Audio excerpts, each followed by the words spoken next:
la majesté afin que tu viennes conduire ce moment et que tu viennes disposer de toutes choses et que tu viennes parler à tes enfants et que tu viennes nous montrer le chemin. La Bible dit que tu envoyas l'ange sur le chemin de Moïse. Père, que tu envoies le Saint-Esprit, le char d'Israël, le Dieu tout-puissant, la vérité comme colonne au devant de nous et que nous puissions suivre tes pas jusqu'à arriver à bon port. Car nous ne voulons pas rater la Jérusalem céleste. Nous voulons te voir et nous voulons être avec toi. Béni sois-tu, Adonai. Béni sois-tu, El Shaddai. Béni sois-tu, toi le merveilleux. Béni sois-tu, toi le digne. À toi l'honneur, à toi la gloire. Au siècle des siècles, nous t'avons rendu grâce. C'est au nom puissant de Jésus-Christ de Nazareth que nous avons prié. Amen. Alléluia. Que le Seigneur nous bénisse. Que sa grâce surabonde dans notre vie. Je sens déjà une certaine présence. Amen. Et nous allons commencer un peu la prédication. Alléluia. Vous savez, comme je le disais depuis le début, Dieu ne fait jamais rien comme ça. Il a des choses qui sont faites aujourd'hui, mais qui sont le résultat que de quelque chose qui avait été déjà fait dans le passé. Je vais vous donner un petit exemple. Quand vous regardez un peu, lorsque Jésus a commencé à prêcher dans les villes, dans les villages, il y a des endroits où Jésus lui-même en personne est parti. Mais il y a des endroits où il a envoyé ses disciples. Alléluia. Et un jour, Jésus dit à ses disciples, allons de l'autre côté. Et ils sont allés de l'autre côté, ils ont trouvé celui qu'on appelle le fou de Gadara. Amen. Et j'ai eu l'occasion de vous parler ici que quand on parle du fou de Gadara, la région s'appelait Gadara. Et ceux qui étaient là-bas, on les appelle les Générasiens, les gens de Gadara. Et les Gadara, c'est les descendants de la tribu de Gad. C'est eux qui sont là-bas, la tribu de Gad. Donc, c'est les gens de Gad là, qui sont là-bas. Et il y a une prophétie que Jacob avait dit sous l'onction concernant la tribu de Gad. Amen. Et vous imaginez que cette prophétie-là, regardez au temps où Jacob avait donné cette prophétie. Et considérez un peu qu'est-ce que cette prophétie a sous-entendu. Amen. Parce qu'il y a des choses que nous disons aujourd'hui, mais qui ont un impact sur le futur. Aujourd'hui, comme ça, beaucoup de mères peuvent regretter le fait qu'elles n'ont pas su bénir leur enfant ou bien enseigner leur enfant à s'attacher sur la voie du Seigneur. Et aujourd'hui, elles voient que leurs enfants qui ne se sont pas attachés au Seigneur, comment se passe leur vie. De même que certaines personnes aussi qui ont pu aider leur progéniture, qui ont pu aider leurs proches à marcher sur les pas du Seigneur, aujourd'hui ne regrettent rien. Parce que chaque action que nous posons aujourd'hui peut être favorable ou non demain. Ainsi donc, ce que nous faisons aujourd'hui dépend de ce que nous voulons avoir demain. Donc, imaginez-vous, si vous recevez quelque chose de véritable aujourd'hui, si vous recevez quelque chose de vraiment palpable, quelque chose qui résiste au temps, quelque chose que même dans 10 ans, 20 ans, vous n'aurez pas à rougir, vous n'aurez pas à régner, vous n'aurez pas à avoir honte. Imaginez-vous l'impact de votre demain. Imaginez-vous comment demain, vous serez serein et à l'abri parce que vous avez pu recevoir aujourd'hui ce qui vous fera triompher demain. Qu'est-ce que Dieu a fait? Dieu savait que les enfants d'Israël, plus tard, allaient être esclaves. Et Dieu savait que celui-là même qui les avait rencontrés, qui avait rencontré le Seigneur, celui-là qui allait devenir leur ancêtre, celui qu'on va appeler plus tard le père de la foi, Abraham. Abraham va partir. Et de la manière que Dieu se révélait à Abraham, ce n'est pas comme ça qu'il va se révéler à Isaac. Ce n'est pas comme ça aussi qu'il s'est révélé à Jacob. Ainsi de suite jusqu'à arriver à Joseph. Mais quand vous verrez la vie de Joseph, vous allez voir qu'à part les visions que Joseph a interprétées, à part les choses qui sont arrivées à Joseph, vous n'allez nulle part avoir un livre où on va vous dire que Joseph a vu le Seigneur dans une vision. Joseph a vu le Seigneur dans tant temps. Donc, à partir de Joseph, jusqu'à la descendance qui verra Moïse, jusqu'à la descendance qui va sortir d'Égypte, ils ont vécu près de 430 ans sans aucune manifestation de l'Esprit de Dieu. Alors, 400 ans sans aucune manifestation de Dieu. 400 ans sans aucun prophète pour vous donner une vision. 400 ans où déjà dans le siècle passé, il y avait déjà une information concernant Dieu. Une information qui présente Dieu, mais une information qui n'a jamais été vue, mais qui est confirmée chaque jour par des anciens.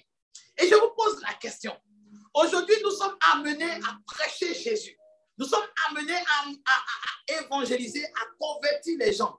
Mais comment pourrons-nous convertir des gens avec des choses qui ne nous ont pas convertis nous-mêmes?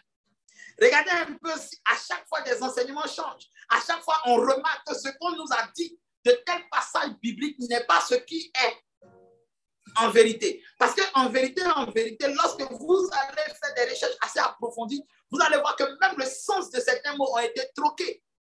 Même la tradition qui amenait Jésus à faire certaines choses a été mal expliquée et déformée. Je vous explique aussi avec un verset. Vous savez, par exemple, quand Jésus vient et la femme prostituée pleure et puis elle verse du parfum sur ses pieds. Et Jésus dit, ce parfum-là, c'est pour ma sépulture. C'est-à-dire pour mon embaumement. Quand on va m'embaumer, c'est ce parfum-là. Mais quand Jésus dit ça et qu'aujourd'hui on prêche, ce n'est pas véritablement le sens. Parce que les Juifs avaient l'habitude d'embaumer leur corps. Ils avaient l'habitude d'embaumer un corps pour quelqu'un qui était important. Amen. Pourtant, il y a des traditions, il y a des ethnies, il y a des peuples, il y a des langues où, à part le roi, on n'embaume pas quelqu'un. À part quelqu'un qui est important, on n'embaume pas. Donc, si on te prêche, par exemple, cette partie d'embaumer le corps de Jésus avec un parfum terrestre, alors que le sens va plus loin que le simple parfum, alors imagine ta foi est basée sur quelque chose de faux, mais qui semble bien à tes oreilles et produit de l'effet pour te confirmer que ce que tu as reçu est la vérité. Quand vous regardez un peu l'histoire des Égyptiens, ils ont compté sur leur connaissance religieuse. Ils ont bâti des bâtiments qui sont là jusqu'à aujourd'hui. Des pyramides, des dessins. Ils ont une technologie qu'aujourd'hui même, les gens sont en train d'envier cette technologie. Parce que quand un appareil sort aujourd'hui, d'ici 1 an, d'ici 2 ans, on va faire sortir un nouveau parce qu'il peut avoir des problèmes. On n'atteint jamais une perfection. Mais regardez un peu les constructions venant des Égyptiens. Regardez un peu la structure avec laquelle l'Égypte fonctionnait. Toutes ces choses-là, comment ont-ils pu mettre cela en place? Comment? Ils ont mis des choses en place qui leur ont donné une domination. Et je vous l'ai dit la dernière fois, que si quelqu'un qui n'a pas le vrai Dieu est capable de bâtir des choses tellement extraordinaires que ceux qui ont le vrai Dieu sont obligés d'aller auprès de cette personne pour s'humilier, pour avoir du pain à manger, pour s'humilier, pour avoir une place au soleil, s'humilier, pour participer un peu à ce que cette personne a bâti avec l'accord de ses dieux, avec sa sagesse. Comment pourrons-nous alors convertir cette personne? Comment pourrons-nous alors montrer à cette personne que le Dieu que nous adorons, il est véritable? Si vous regardez Paul, lorsque Paul, Dieu a permis qu'il soit capturé et qu'on l'envoyait à Rome, la Bible dit que sur le chemin de la mer, il y a eu une violente tempête qui les a obligés à rester sur l'île. Et quand ils étaient arrivés sur l'île, pendant qu'ils étaient en train de chercher du bois pour allumer le feu, il y a un serpent qui est sorti. Et ce serpent a piqué Paul. Et les gens qui étaient à côté ont vu que ce n'était pas un petit serpent, c'était un serpent dont le venin était très dangereux. Et donc, les gens s'attendaient à ce que Paul va quitter, il va tomber un coup et il va mourir. Parce qu'on connaît l'efficacité du venin du serpent.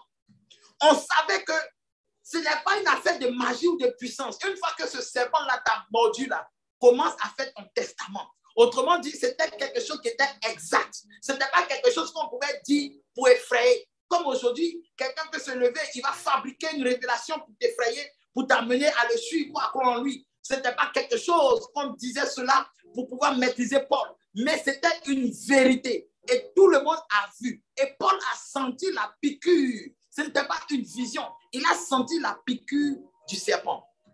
Et tout le monde regarde Paul. On voit que Paul, tout ce qu'il a fait, c'est qu'il a seulement secoué sa main et le serpent est tombé dans le feu. La Bible nous dit ici précisément que Paul n'a pas prié. Paul n'est pas tombé en transe. Paul n'a pas dit, oh Seigneur, aide-moi. Paul n'a pas convoqué les gens pour dire, organisons une veillée de prière pour me soutenir. Pourquoi? Mais Paul est resté stoïque. Quand il a secoué ses mains, le serpent est tombé dans l'eau, dans le feu. Paul n'a pas crié, serpent, tu es vaincu au nom de Jésus comme nos frères et sœurs. Paul n'a pas dit, oh là là, vraiment, Seigneur, m'as-tu abandonné? Paul est resté serein. Mais Paul était un ancien blasphémateur. Paul était un ancien païen comme toi et moi. Paul était un ancien brigand de la foi. Ce n'est pas quelqu'un qui est né avec la foi. Il a appris la foi. Mais regardez comment il a compris la foi. C'est là toute la différence. Comment comprendre les œuvres du Seigneur? Comment Paul peut savoir qu'il n'a pas besoin forcément de trembler, qu'il n'a pas forcément besoin de prier, mais que face à cette morsure du serpent, il devait rester silencieux. Je vais vous dire, c'est très simple. Ce n'est même pas une révélation. C'est très simple. Paul savait que la Bible disait, que Jésus lui-même avait dit que voici, ils saisiront même des serpents et cela ne leur fera aucun mal. Paul savait cela. Paul savait que la parole de Dieu avait dit, même s'ils boivent des breuvages mortels, il leur arrivera aucun mal. Et Paul s'est simplement accroché sur une parole de la Bible.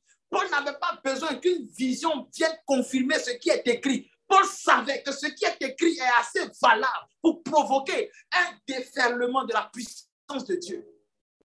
C'est cette même confiance en ce qui est écrit qui va amener Moïse, qui avait peur de Pharaon. Moïse avait peur de Pharaon. Imaginez-vous, pendant 40 ans, Moïse a fui l'Égypte parce qu'il savait que Pharaon avait la capacité de le mettre à mort.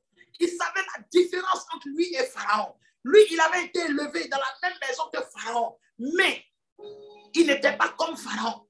Les pouvoirs que Pharaon avait, lui, n'avait pas cela. Lui, il a été élevé comme le fils de la fille de Pharaon. Même le Pharaon, lui, il a été élevé pour être le Pharaon.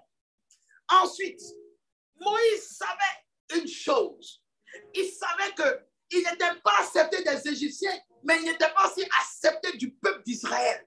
Quand il a essayé d'aller vers eux, ils lui ont dit, qui t'a établi chef et juge au milieu de nous? Autrement dit, si tu n'as pas été établi chef, tu n'as pas été établi juge, ne pense même pas que nous allons te regarder. Et c'est comme ça aujourd'hui.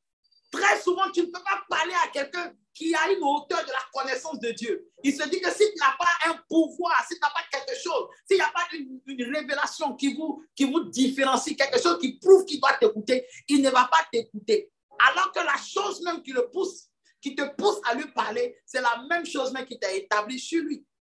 Vous savez, il y a des gens, par exemple, qui peuvent être pasteurs, prophètes, ils peuvent être apôtres, ils peuvent avoir une dimension extradimensionnelle. Et pourtant, vous avez autorité sur eux. Parce que ce pourquoi Dieu va vous utiliser dans la vie de cette personne-là, lui, il n'est pas mandaté pour ça. Tu as beau avoir une onction, tu as beau avoir une autorité, mais tu vas toujours être limité dans un domaine. Et Dieu va utiliser souvent un petit enfant, aussi petit qu'il soit. Et cet enfant-là est loin, ou il est doué dans un domaine où toi, malgré ta grandeur, tu n'es pas doué dedans. Vous allez voir ça dans la Bible, vous allez voir. Quand Moïse va faire sortir les enfants d'Israël, Dieu va utiliser son beau-père pour lui donner un conseil, pour qu'il puisse bien faire son ministère. Oh, pourtant, son beau-père n'est pas loin. Son beau-père n'a jamais croisé le Saint-Esprit. Son beau-père était un prêtre du Seigneur, mais c'était un prêtre. Il n'avait jamais vu le Saint-Esprit comme Moïse a vu le Saint-Esprit. Il n'a jamais été rempli comme Moïse a été rempli. Et Moïse a été réellement rempli. Mais la sagesse pour faire le ministère, c'est une autre personne qui a reçu ça. Alléluia. Comment les Égyptiens ont pu bâtir un royaume qui a dominé la terre? Par la connaissance. Alléluia. La connaissance. Remarquons maintenant, nous allons entrer dans le verset. Exode le chapitre 7, à partir du verset 10 à 12. Nous allons lire ça rapidement. Nous allons lire ça. Exode le chapitre 7, à partir du verset 10 à 11. Moïse et Aaron allèrent auprès de Pharaon et agirent comme le Seigneur leur avait ordonné. Aaron jeta son bâton devant Pharaon et devant ses serviteurs et elle devint un serpent. Mais Pharaon fit venir aussi les sages, les sorciers et les magiciens d'Égypte.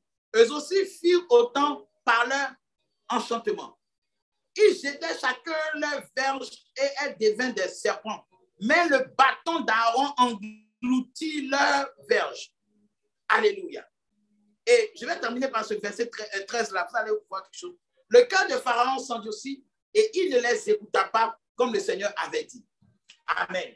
Voilà. Aujourd'hui, je vais parler de pourquoi le bâton d'Aaron a avalé les autres serpents et qu'est-ce que cela veut dire pour la génération que nous sommes. Maintenant, je commence un peu pour attirer votre attention sur le fait que l'Égypte, à ce temps-là, ce n'était pas une nation qui pouvait admettre n'importe qui ou n'importe quoi. Parce que c'était un temps où, si tu n'as pas une puissance, si tu n'as pas un pouvoir, tu ne peux pas annexer les autres. C'était un temps où on ne peut pas venir t'imposer une religion tant que cette religion-là n'a pas démontré qu'elle est supérieure à toute autre religion. Amen. Un homme pouvait se donner un Dieu. Mais ce Dieu-là serait valable en fonction de l'autorité que ce Dieu-là va donner à celui qui l'adore. Quelqu'un peut dire, je prends un caillou pour être mon Dieu. Et nous remarquons que cette personne-là, il est peut-être dans la rue. Il n'a pas de travail.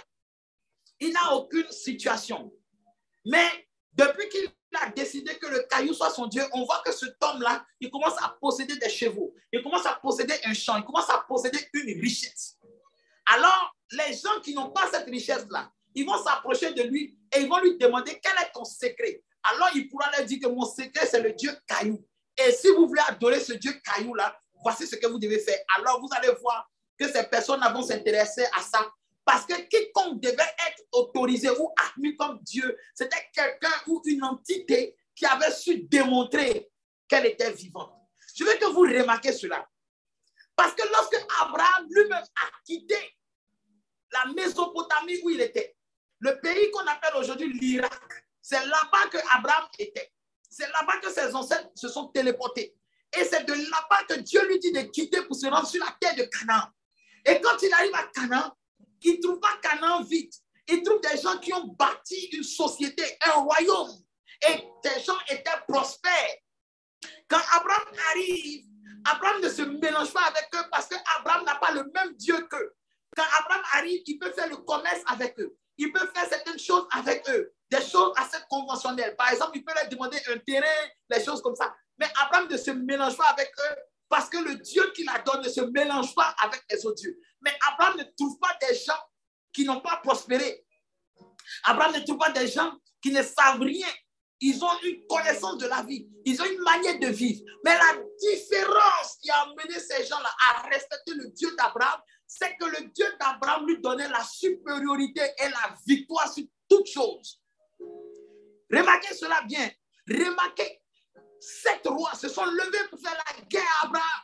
Abraham n'était pas un royaume. Abraham était accompagné de quelques personnes, quelques bergers, plus son troupeau. Mais ils ont remarqué que Abraham, le peu de troupeau qu'il avait, si Abraham est venu avec 100 moutons, il remarque que chaque année, les moutons d'Abraham deviennent des centaines de milliers. Il remarque une telle prospérité sur la vie d'Abraham que eux tous étaient obligés de venir vers Abraham pour lui demander « What is your secret ?» Vous comprenez? Donc, c'est ça qui fait que quand tu dois aller devant quelqu'un, tu dois aller représenter une nation, mais tu dois représenter une divinité. Tu dois comprendre que si tu n'as pas la capacité de démontrer que cette divinité mérite qu'on l'adore, mérite qu'on le croie, mérite l'adoration ou l'attention, ou mérite la supériorité, alors ce que tu fais, ce n'est rien d'autre que du charlatanisme. C'est comme tu es en train de vendre de la poudre aux yeux. Aujourd'hui, nous sommes dans une période, nous sommes dans une génération. Est-ce que les gens ne savent pas que Dieu a déjà rendu riches des gens? Si. Dieu ne s'est pas contenté de rendre les chrétiens riches. Il y a des païens qui ont obtenu la richesse, ne serait-ce qu'en comptant sur Dieu. Il y a des païens qui savent. Interrogez-les, ils vont vous dire, peut-être que nous ne partons pas à l'église, peut-être que nous ne prions pas, mais nous savons qu'il y a un Dieu qui est vivant, il y a quelqu'un qui est suprême, un créateur qui existe. Ils savent pourquoi. Parce qu'il a démontré par la richesse d'aujourd'hui que n'importe qui, si cette personne met ses yeux sur lui, il peut le faire sortir de la poussière pour le faire asseoir à la table des rois. Mais est-ce que cela est suffisant? Lorsque Moïse jette le bâton et que cela devient serpent, cela voulait dire que le premier signe à leur époque pour savoir qu'une personne a croisé une entité qui peut être un dieu, c'était de jeter le bâton et que ça devenait un serpent. Maintenant, appuyons pause ici pour regarder un peu l'impact. Dieu qui choisit un signe qui prouve que Dieu t'est apparu au minimum, un signe qui prouve qu'un esprit t'est apparu et que cet esprit-là, tu l'as commencé et que cet esprit-là est puissant et qu'il mérite ton adoration, c'est de jeter un bâton pour qu'il devienne un serpent. Et puis, la Bible nous dit que Pharaon, quand il a vu ce signe-là, Pharaon a fait quoi? Il a appelé ses conseillers, ses sorciers et ses magiciens. Ici, j'aimerais mettre encore une petite parenthèse. Pharaon ne gère pas tout seul son royaume, malgré que c'est lui qui a la supériorité. Pharaon, c'est lui qui est connu, c'est lui qui est désigné. Quand vous demandez un peu aux Égyptiens, on dit que Pharaon était comme la représentation du dieu de l'Égypte. Il était le fils de Amon-Ré, c'est-à-dire le soleil, le dieu soleil. Et puis la mère Isis, la lune. Il était le garant de la divinité. Autrement dit, on ne voit pas les esprits. Mais quand on voit Pharaon, Pharaon est l'enfant des esprits. Pharaon est la manifestation physique du Dieu spirituel qu'ils adorent. Et ils avaient des dieux pour presque tout. Et l'image du plus puissant de leur Dieu que j'ai parlé ici de lui la dernière fois, je parlais d'un des dieux de l'Égypte qu'on appelait Apophis. Et Apophis représentait la vie et la mort, le pouvoir de la renaissance, le pouvoir de la résurrection. C'était un dieu, quand on voyait l'image du gros serpent. Si vous avez déjà vu des serpents, c'est des gros serpents, des gros cobras, mais des serpents qui brillaient. Et quand on regardait, il arrivait quelque chose de façon particulière au serpent. C'est que le serpent, il ressemblait à une créature qui avait des pièces d'or sur elle. Quand vous regardez un peu le serpent, et puis vous regardez un peu comment la lumière, quand ça brille sur le serpent, c'est comme s'il avait des diamants sur son corps. Et ça impressionnait beaucoup à l'époque. Les gens regardaient ça. Et il y avait un phénomène assez particulier. C'est qu'arrivé un moment, le serpent il muait. Il changeait de peau. Et quand il changeait de peau, il devenait encore plus brillant. Et les sages de l'Égypte ont commencé à faire des études pour dire, attends, si le serpent a la capacité de revenir à la vie, se débarrasser de sa peau pour revenir à la vie, c'est qu'il a un pouvoir sur la vie et sur la mort. Et quand ils ont commencé à sonder cela, le caractère de ce Dieu qui a la forme d'un serpent, ils ont commencé à adorer le serpent et ils ont vu les effets de l'adoration du serpent dans leur vie. De la manière que le serpent brille et il frappe aux yeux, c'est comme ça l'Égypte a commencé à briller et à frapper aux yeux. Ils ont, quand les serpents se faufilent au milieu de la terre, ils ont commencé à creuser au milieu de la terre et ils ont découvert de l'or. Ils ont découvert les secrets. C'est là-bas que la connaissance écrite est sortie. L'histoire nous dit que l'écriture est née où ça? En Égypte. Bon, maintenant imaginez-vous. L'histoire nous dit que l'écriture est née en Égypte. Mais nous savons que la Bible a été écrite avant la fondation même de ce monde. La Bible a été écrite. Et que même le temps d'Abraham et d'Hébreu, les choses que Dieu avait révélées là, ces choses-là ont été entretenues. Ça a été entretenu, mais ça n'a pas été écrit. Ça a été entretenu jusqu'à le temps de Moïse. Et Dieu a fait écrire la parole à Moïse. Pourquoi? Parce que lorsque Dieu avait commencé à se révéler, le but de Dieu, c'était autre chose que d'être un Dieu qui est écrit. Le but de Dieu depuis le commencement, c'est ce que vous allez savoir aujourd'hui, bien-aimés. C'est pourquoi je dis, il faut que votre esprit soit ouvert parce que beaucoup de choses doivent être dites en moins de temps. Dieu n'avait pas prévu d'abord qu'il soit un Dieu qui est écrit sur des tables ou sur des livres. Mais d'abord, Dieu avait besoin de se faire connaître. Parce que parmi les autres dieux, il était le seul qui pouvait, lorsqu'il est connu, il pouvait habiter et demeurer dans le cœur de celui qui l'adore. Et vivre dans le cœur de celui qui l'adore. De vivre pleinement dans la personne qui l'adore, en esprit et en vérité. Voici pourquoi, arrivé un moment de la vie d'Abraham, Dieu était en lui. Arrivé un moment de la vie d'Isaac, Dieu était en lui. Arrivé un moment de la vie de Jacob, Dieu était en lui. Arrivé un moment de la vie de Joseph, Dieu est venu en lui. Et il arrive un moment dans la vie d'un chrétien où quand Dieu vient en lui, ce n'est plus une affaire de songe, ce n'est plus une affaire de vision qui démontre que Dieu est avec lui. Mais la vie qu'il mène ressemble à la parole. Parce que quiconque a Dieu en lui a la vie de la parole. Alléluia. Alléluia. Alléluia. Et les Égyptiens ont bâti leur société en fonction des caractères, des découvertes, de la connaissance qu'ils avaient de chaque Dieu qu'ils adoraient. Lorsqu'ils ont regardé un peu les eaux du Nil, qui regorgeait de crocodiles. Alors ils ont dit, c'est que le Dieu qui a donné le Nil là, c'est le Dieu à la tête de crocodile. Et ils ont commencé à étudier les aspects. Et pourquoi je vous donne ces détails-là? Parce que quand Pharaon appelle les gens pour venir reproduire le signe, il appelle aussi des sages. Or, la sagesse vient de quoi? La sagesse vient de la maturité. Et la maturité vient de l'expérience, les découvertes, la connaissance vient de là. C'est ça. Quand tu arrives à étudier une chose, tu arrives à sonder une chose, tu cherches à voir le pourquoi de chaque chose, tu sais à voir quoi est-ce qui fait la force de cette chose-là. Alors, lorsque tu la découvres, tu obtiens un niveau de connaissance qui te fait devenir sage, connaisseur. Et les sages n'ont pas utilisé la magie pour faire changer le bâton. Écoutez bien, vous allez lire. Quand vous allez lire, ils vont vous dire que les sorciers, les magiciens ont utilisé l'enchantement. Les sorciers ont utilisé quoi? Les sages ont utilisé quoi? Pour jeter leur bâton. Les sages ont utilisé quoi? Ils ont utilisé leur sagesse. Chacun ne peut manifester que ce qu'il a. La sagesse d'un sage de Pharaon lui a permis de savoir transcender la matière qu'on appelle le bâton pour faire sortir un serpent.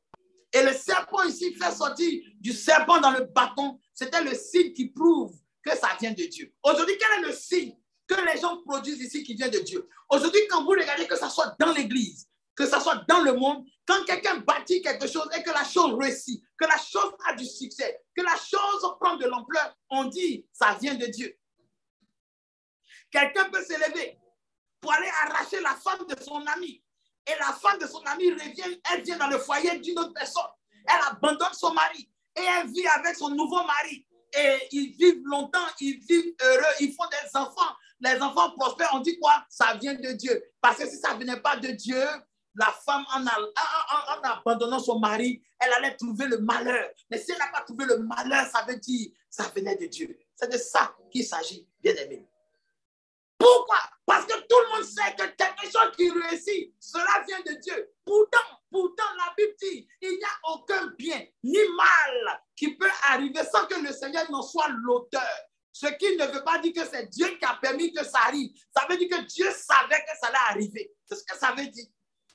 Parce que toute chose qui a été créée par sa parole et par sa volonté. Même quand l'ennemi se lève pour nous attaquer, quelque part, il y a aussi la volonté de Dieu. Parce que vous ne pouvez pas être défendu par Dieu si vous n'êtes pas en danger. Vous ne pouvez pas voir à quel point c'est un grand sauveur. Si le salut dont vous devez bénéficier n'est pas à une certaine hauteur. Les enfants d'Israël ne connaissaient pas Dieu comme ils ont connu quand Moïse est arrivé. Ils connaissaient Dieu selon ce qu'on leur disait. On leur disait que Dieu était ceci, Dieu était cela, Dieu était ceci, Dieu était cela. Mais lorsque Moïse va venir, Moïse va utiliser quelque chose, un signe. Dieu donne 2 signes à Moïse. Le premier signe, c'est le bâton qu'on jette qui devient du serpent. Maintenant, je veux attirer votre attention. Lorsque vous êtes dans une société où vous voyez la magie des Égyptiens, vous voyez la magie des Égyptiens, mais on vous dit que vous voyez cette magie-là, même si elle est là, même si elle existe là, ce n'est pas le véritable Dieu. C'est comme si, par exemple, vous partez dans un hôtel 5 étoiles. Vous voyez, vous arrivez dans un hôtel 5 étoiles. Et puis, vous êtes simplement un laveur de carreaux dans cet hôtel de 5 étoiles. Vous voyez? Et puis, on vient vous dire que le propriétaire de l'hôtel ou les clients qui viennent louer les chambres luxueuses de l'hôtel là, ces clients-là ne sont pas plus riches que toi qui laves les carreaux. Vous comprenez un peu l'effet que ça fait? C'est-à-dire qu'on te dit quelque chose. Cette chose que tu vois, elle est réelle. Elle a de l'impact. Comme aujourd'hui, l'évangile que nous prêchons à des païens, ils disent, mais vous parlez des choses qui sont difficiles. Est-ce qu'un homme peut vivre sans péché? Est-ce que c'est possible de faire ceci, cela? Est-ce que c'est possible? Vous voyez, vous parlez un évangile qui est vraiment vrai pour ceux qui ont eu l'expérience. Mais pour ceux qui n'ont pas l'expérience, elle est bizarre. Donc, pour un enfant d'Israël qui est né en Égypte, à qui chaque dimanche, ou bien chaque lecture de la prière, on lui dit, vous savez, notre Dieu, il n'a pas l'habitude de se manifester en serpent. Les serpents que vous voyez, les crocodiles que vous voyez, tout ça, ce sont des démons. Ne vous attachez pas à ça. Ils vont dire Amen. Mais ils voient chaque jour Donc, quand Dieu va envoyer Moïs, Dieu va essayer de faire quoi? Il va renverser cette forteresse. L'impact que ce Dieu serpent a eu, même dans leur esprit, même dans leur conscience. Parce que pendant 400 ans, si tu as vu quelqu'un réussir à chaque fois dans ses entreprises, et on vient te dire que malgré sa réussite là, tout ce qu'il fait là, il n'y a même pas quelque chose de Dieu qui vient dedans, c'est faux, bien aimé. C'est faux. Parce que derrière des réussites, même du diable, il y a Dieu dedans. Mais quand on dit il y a Dieu dedans, ça ne veut pas dire que Dieu a voulu qu'il réussisse et que toi, tu sois derrière. Ça veut simplement dire que si Dieu est capable de faire réussir un ennemi, ce n'est pas toi qui n'es pas son ennemi qui ne peut pas te faire réussir. Amen. Regardez un peu l'exemple d'Ésaü et de Jacob. Jacob a reçu la bénédiction de son père. Il a reçu la grâce. Il est parti. Il a fait 14 ans là-bas. L'ange de Dieu a béni Jacob. De sorte que Jacob est sorti de son beau-père, la maison de son beau-père avec d'immenses richesses. Maintenant, Jacob va croiser Ésaü. Vous savez, cette partie de la prédication, beaucoup de personnes n'aiment pas ça. La première fois que j'ai commencé à parler, on dit, mais tu es en train de blasphémer. Tu es en train de faire l'éloge d'Ésaü. Mais pourtant, c'est la vérité qui est en train d'être dit là. Ésaü va croiser Jacob. Ésaü que son papa n'a pas béni. Son papa lui a dit, tu seras l'esclave de ton petit frère. Tu seras l'esclave. Et c'est à force de travail, de lutte acharnée, que tu vas pouvoir briser le joug de ton petit frère. C'est ce que son papa Isaac lui a dit sous l'onction. Et quand 14 ans plus tard, ils vont se croiser, Jacob envoie des brebis pour faire de l'offrande à son frère. Et son frère lui dit, ces brebis-là, il faut les garder, tu vas donner ça à ta famille parce que moi, Dieu m'a béni, je suis multi-riche, je suis fort riche, je suis plus riche que toi.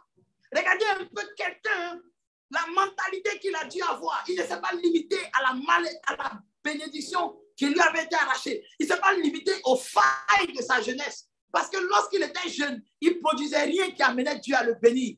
Mais lorsqu'il a été sur la malédiction, c'est là qu'il a cherché à acquérir des qualités pour attirer la bénédiction sur sa vie. Ici, on ne parle pas d'aller dans le ciel, on parle du travail, on parle du rendement, on parle de la connaissance qui fait overcome, la connaissance qui fait triompher. C'est ça le serpent qui a avalé les autres serpents. C'est-à-dire que la connaissance divine que Moïse a apportée, la révélation que Moïse a trouvée sur la divinité, elle est plus grande que les autres révélations. Voici pourquoi les autres révélations à l'image de serpent ont été avalées. Sinon, si la connaissance que les Égyptiens avaient était plus grande que celle de Moïse, ils n'allaient pas pouvoir les avaler. Ce qui fait qu'un démon peut avoir la victoire sur vous, c'est la connaissance qu'il a sur vous. Le démon connaît ce que vous-même, vous ne savez pas de vous-même. Le démon sait quel bouton appuyer, quelle parole peut vous amener à douter de votre foi. Le démon sait quelle action il peut parler. Qu'est-ce qu'il peut faire pour engloutir la foi qui est en vous. Alléluia. La Bible dit que lorsque Satan a tenté Jésus, qu'est-ce qu'il a fait? Il a essayé de frapper le côté le plus sensible du Seigneur. Mais ce jour-là, il a tiré à terre. Parce que le Seigneur n'était pas simplement un prophète, mais il était le Seigneur des Seigneurs. Il n'était pas simplement venu avec la prophétie. Il n'était pas simplement venu avec la puissance, mais il était venu avec la faiblesse de la chair. Et il a triomphé avec la faiblesse de la chair. Jésus était dans un moment de faim terrible lorsque Satan l'a approché. S'il n'avait pas faim, on aurait dit, mais il est le Seigneur, il n'a pas faim. Donc ça, là, c'est normal qu'il puisse résister. Mais il avait faim. Comme nous avons une expression en Côte d'Ivoire, on dit, voyez, deux. C'est-à-dire tellement la faim même te prend content, mais tu vois l'infusion tiers. Et il était dans le désert. Donc des conditions climatiques qui étaient exagérées.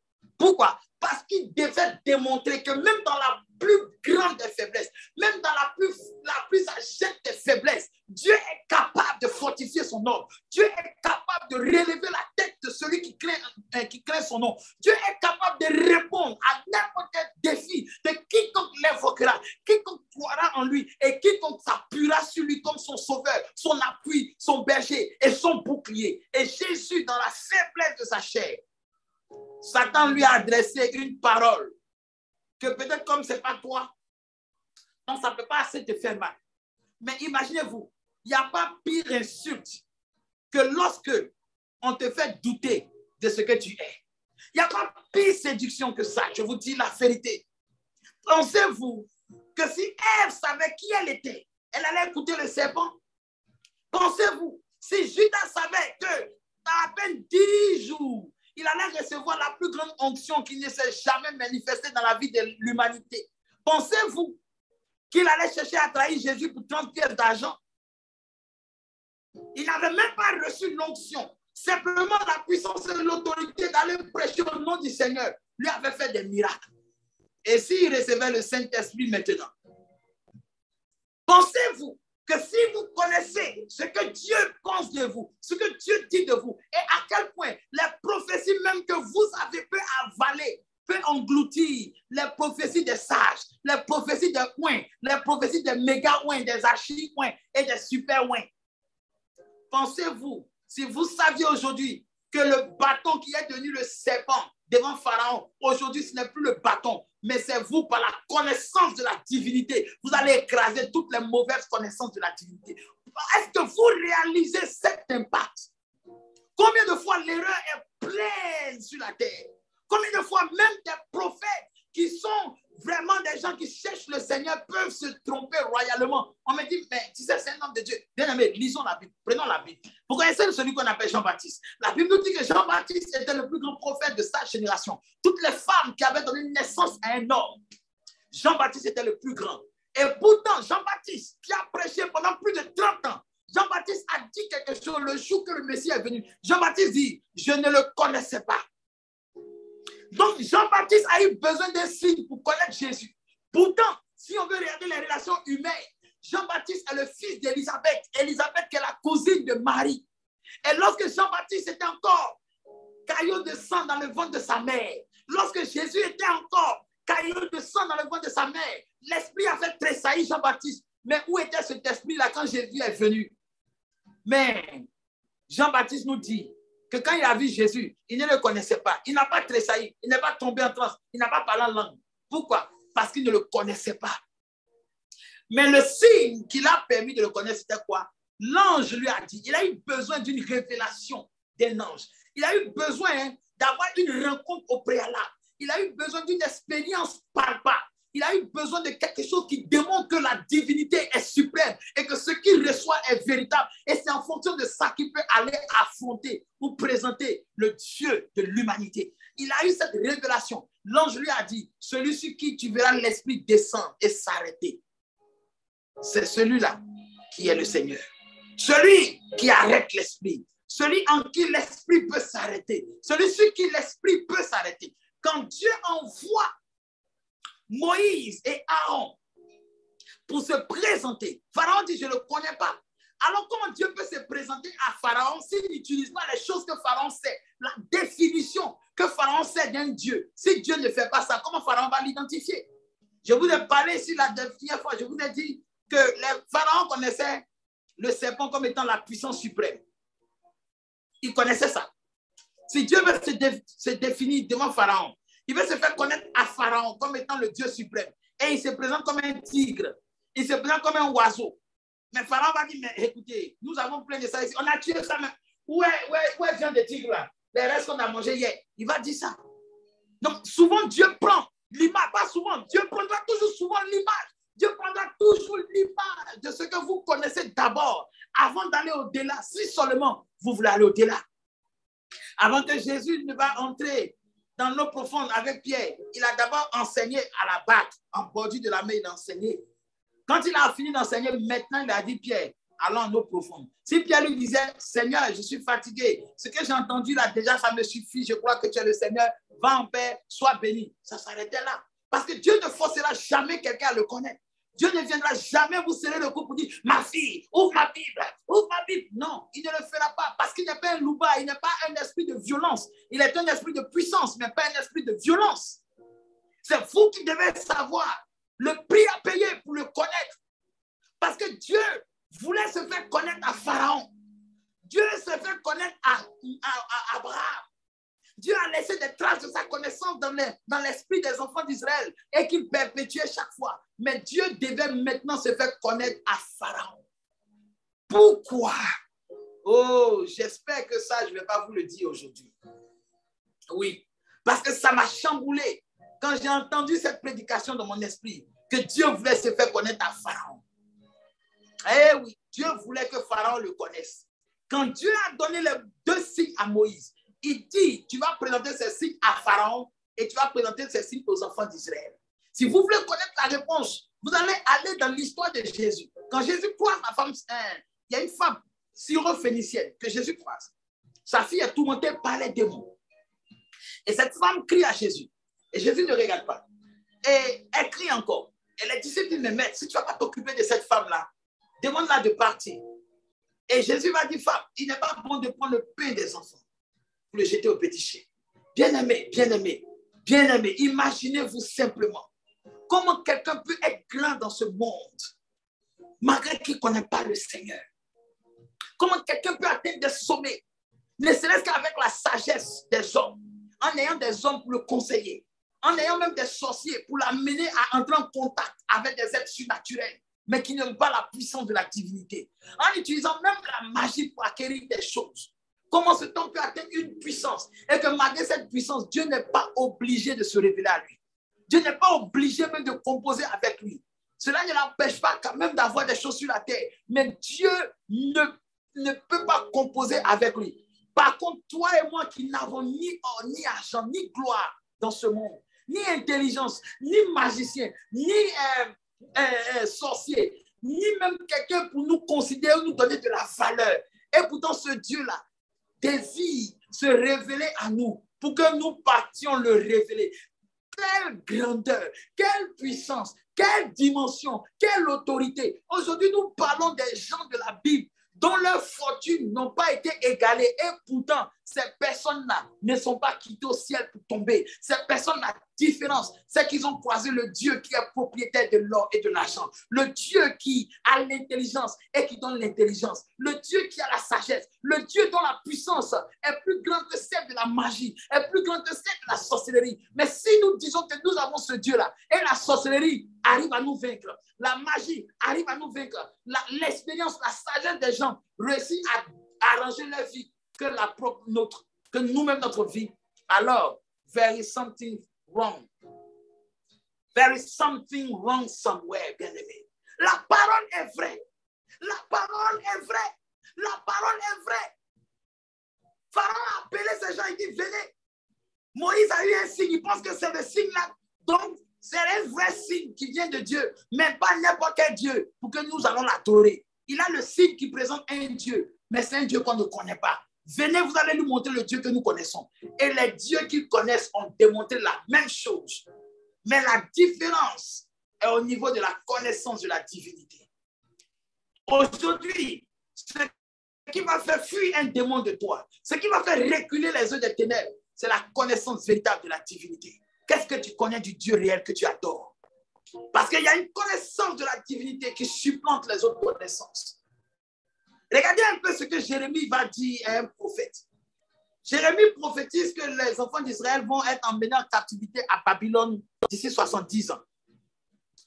Et ce prophète-là, la Bible dit, il venait de Gadaon. Et je vais vous parler de Gabaon. Gabaon, ce n'est pas un petit endroit. C'est là-bas où Josué a demandé à ce que le soleil ne se couche pas et le soleil ne s'est pas couché. Donc, un prophète de Gabaon, c'est comme un prophète qui parle sur le temps. Il peut te prophétiser des choses sur le temps avec précision et normalement, ça va arriver. Parce que la Bible n'appelle pas prophète n'importe qui. Et ce prophète-là, il a saisi l'occasion pour dire, ainsi parle l'Éternel, encore 2 ans. Et je vais faire revenir les enfants d'Israël. Et Jérémie, dans sa prophétie, il avait mis un joug sur lui comme ça, comme ce qu'on peut mettre sur les bœufs avant. Il avait mis ça sur lui parce que c'est ce que Dieu lui avait demandé. Et c'était un joug en bois. Et ce prophète-là, dans l'audacité de sa prophétie, c'est un prophète, un véritable prophète de Gabaon. Il a pris un couteau, il a cassé le joug de bois et puis il a donné sa prophétie. Et les gens étaient vraiment convaincus que cela venait de Dieu.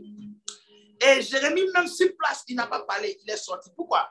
Parce que la véritable démarche à suivre, quand une parole sort, c'est d'abord de prendre du recul, ce n'est pas de réagir tac au tac. Tu vois des gens qui disent non, quand je refuse cette prophétie, mais revenons dans la parole. Il y a qui on lui a donné une prophétie et puis il a dit je refuse. Même Saül, quand Samuel lui a dit ton royaume sera déchiré, il a essayé d'attraper Samuel. Il n'a pas dit je refuse. N'ajoutons pas, ne retranchons pas, restons sur ce qui est écrit. Ce n'est pas refuser qui va faire que tu vas refuser. C'est l'action que tu vas faire. Quelle est la portée? Quelle est la connaissance de cette action-là? Lorsque Ézéchias a entendu la prophétie venant de la bouche d'Ésaïe qui lui disait que tu vas mourir de cette maladie, il n'a pas dit je refuse, il a tourné son visage vers le temple. Et il a dit, Seigneur, souviens-toi de ce que j'ai fait. Autrement dit, il a invoqué la connaissance du Seigneur. Le Seigneur connaît toutes choses. Il connaît ce que tu fais. Il connaît les œuvres que tu fais. Il connaît ce que tu es capable de faire. C'est à cause de ça que Dieu a renvoyé le même prophète pour lui dire, va lui dire que j'ajoute 15 années sur sa vie. De nos jours, si un prophète est venu te dire quelque chose de mauvais et que 2 minutes plus tard, il vient changer, on va dire, c'est un prophète qui se contredit. Allons seulement. Jérémie a pris le temps, il a écouté. Parce qu'un véritable enfant de Dieu n'a pas peur d'attendre. Il n'a pas peur parce qu'il sait qu'il a la vie éternelle. Et quelqu'un qui a la vie éternelle n'est pas pressé. Il sait s'il a attendu. Et il a analysé. Et Dieu lui a dit, va lui dire que c'est un joug de bois qu'il a cassé. Mais à la place du joug de bois, je mets un joug de fer. Va lui donner cette commission. Quand il a entendu Dieu lui dire que cette parole-là, d'aller lui dire, il a compris que Dieu ne peut pas lui dire cette parole-là avec la prophétie que ce même gars a entendu. C'est que si Dieu a dit ça, c'est que la prophétie est fausse. Et il est parti et il a parlé à ce prophète. Cette parole que je vais vous dire avant de terminer. Jérémie dit, dans les temps passés, des prophètes ont prophétisé des grands malheurs sur les royaumes. Mais si un prophète prophétise la paix, c'est quand cette paix-là va s'accomplir. C'est dans ça qu'on va croire que c'est un vrai prophète. Je vais vous dire quelque chose. Ici, Jérémie nous donne une information très capitale. Ici, Jérémie ne nous dit pas que le travail d'un prophète, c'est de prophétiser la mort ou bien le malheur. Ici, Jérémie nous dit que l'autorité prophétique, là, lorsqu'elle est vraie, elle peut s'opposer même au malheur. Voilà ce que ça veut dire. Ça veut dire qu'on reconnaît l'onction de quelqu'un, que lorsque sa décision prophétique, son autorité prophétique, son bâton est capable d'avaler les autres prophéties. Lorsque tu crois à des gens qui te disent que tu ne vas pas voyager, qui te disent que tu ne vas pas prospérer, qui te disent que tu ne vas pas faire ceci, cela, et tu crois quelqu'un qui te dit, parce que son Dieu l'a envoyé dans ta vie, alors les choses qu'on dit, ça ne viendra pas, vont venir. Qu'est-ce que ça se fait? Qu'est-ce que cela veut dire? Qu'est-ce que cela représente? Quand la suite du temps, tu vois que les paroles de négativité qu'on t'avait données, venant de Dieu, on t'a dit, d'ici 3 mois, tu vas revenir au pays. D'ici 30 jours, tu vas mourir dans 5 accouchements. D'ici ceci, cela. Toutes ces choses-là, ça s'engloutit, ça s'évanouit. Parce que le contraire qui t'avait été dit peut-être à quelqu'un que tu n'as pas considéré, c'est ça qui arrive. Voici la force d'un enfant de Dieu. Aujourd'hui, quel est le signe que nous allons produire devant les nations qui ont ce que nous-mêmes on cherche à avoir? C'est que si tu vas produire, puis on va dire que ton Dieu est véritable. Si toi, tu meurs de maladie, si toi, on peut t'écraser, on peut te renverser, on peut t'effrayer, on peut créer un vaccin qui va tuer ton corps. Comme si le Dieu que toi, tu adores, il n'a pas la capacité d'enlever tout le venin mortel dans ton sang, même si on t'a inoculé un vaccin. What goes on? Alléluia. Nous parlons du Dieu véritable, le Dieu qui a subjugué les Égyptiens avec les 10 plaies. De quoi tu as peur? Bien-aimé, la connaissance de ton Dieu te donnera la suprême victoire. La connaissance de ton Dieu fera que les gens seront étonnés. Imagine-toi quand les Égyptiens ont vu le serpent est englouti. Ils ont été troublés. Le grand Dieu, le Dieu qui avait déjà montré sa suprématie, qui leur a fait tellement de bien, qui les a rendus supérieurs à toutes les nations. Le voilà qui était balayé par le bâton d'un berger. Tu imagines quand quelqu'un, ayant tellement de données misérables sur toi, ayant tellement la conviction que rien de bon ne peut sortir de toi, et demain il te voit en train de faire marcher les paralytiques, en train de convertir des ministres. Tu penses que quand il va voir ça, là, il va dire quoi? Il va savoir que ce que tu as croisé, ce n'est pas de l'amusement. Un temps arrive, bien-aimé. Un temps arrive. Et quand ce temps va venir, on verra la différence entre le Dieu que nous avons invoqué à chaque fois que nous avons eu cette directe et les autres dieux qui ont eu le temps de faire eux aussi leur directe. Que le Seigneur vous bénisse, que sa grâce soit abondante dans votre vie. Je prie que le Seigneur permette que vous puissiez regarder encore ce message-là, parce que la semaine prochaine, on va continuer. Que le Seigneur nous bénisse, que cette semaine-là, le Seigneur arrose vos finances, que vous ayez l'argent pour payer vos dépenses, vos loyers, tout. Que le Seigneur vous donne, vous qui avez financé, vous qui aidez aussi cette chaîne à avancer, vous qui aidez à payer le matériel, vous qui aidez l'œuvre de Dieu, que le Seigneur se souvienne de vous, que le Seigneur pourvoie vos besoins et que le Seigneur vous utilise puissamment. Que le Seigneur se glorifie au travers de vous et qu'il vous donne la victoire. Soyez purs jusqu'à son avènement, car le Seigneur est à la porte. Que la gloire et la puissance de notre Dieu lui soient toujours accordées. Et que le Seigneur trouve en nous une rançon parce qu'il nous a sauvés au prix de son sang. Béni sois-tu, ô Elohim. Bénis tes enfants et que la paix, ce mois d'octobre est un mois de paix. Il y aura la paix qui va venir de tout côté. La paix dans ton sommeil, la paix dans tes affaires. Tous ceux qui te persécutent là, ils vont se calmer, ils vont avoir peur de toi.